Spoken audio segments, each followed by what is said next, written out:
bare feet. She was a girl of dusk and dawn and everything in between. And tonight, she was alight with mischief. Her parents were away in London, and her twin was home between terms before Oxford dragged him away again, and they had a secret. The Ladies' Oak crowned a low hill, older and taller than anything else on the grounds. It muttered creaks in blustery autumns when it threw acorns to be faithfully gathered by undergardeners. Now, in summer, it stickied the air and spread its towering leaves beneath the sun. From the hill crest gnarled with the oak's roots, Cheetham Hall's lands stretched out in every direction. To the south, the hall itself and the former gardens were hidden by the birch grove. To the west, human eyes might catch the top of the distant gatehouse, its blocky corners and regular arch standing stark against the dusk-stained sky. The two men tucked within the shade of the tree didn't seem interested in Cheetham's views. They leaned against the oak's lowest branch, as thick as a normal tree all on its own. It bent at the waist and came down moss-furred to touch the ground before curving up again, and conferred until the noise of Elsie's arrival had their attention. "Cousin," said Elsie primly, and dropped a curtsy. Dirt clung between her toes. "Uncle John?" Both men nodded welcome to her and to Jack, who arrived panting in Elsie's wake.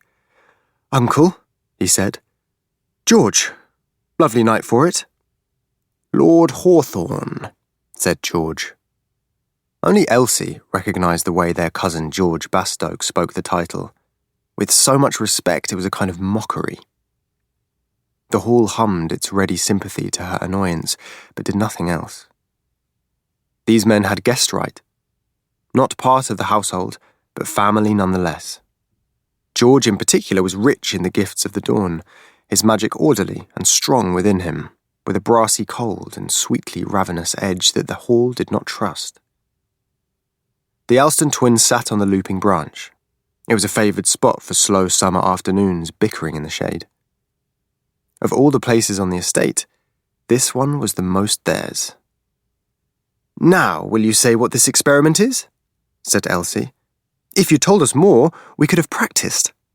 "I don't want you two practising this where someone with more skill can't step in if it goes wrong," said their Uncle John. His body beneath the dark overcoat was held stiff, as if fighting a pain somewhere. "There's a good chance it will be dangerous." The twins exchanged a glance of pleasure. Broken bones, countless sprained ankles, and at least one scar on Elsie that not even the best potions could fade were all testament to the fact that danger had never stopped them before. Being careful, the Alstons had agreed almost as soon as they could speak, was for dullards. "So that's why we're doing this when Mother and Father are off to town," said Jack. "Do you think they'd disapprove?" "Almost certainly," John smiled. "I'd have your mother in my ear for months, but I think the two of you are old enough to make your own decisions. Don't you agree? And if it works, it can be a grand surprise when they return." "If what works?" Elsie bounced on the branch. "Transfer." George, a few years older than the twins, had nearly his father's height and more ease to his carriage. He spoke as if words were stepping stones leading him across a brook. Steady, deliberate, refusing to be rushed.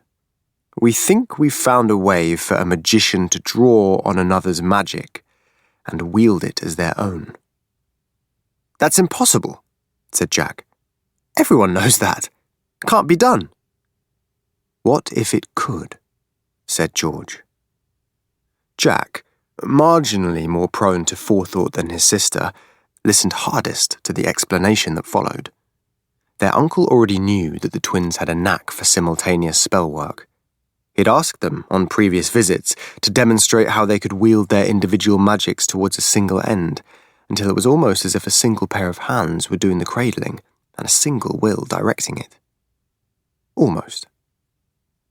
They were doing this on the grounds of Cheetham Hall because, like most magicians with blood oath binding them to a particular place, the Alstons found magic easiest there. The hall stirred uneasily when George used a spell to split the finger skin of each twin in turn.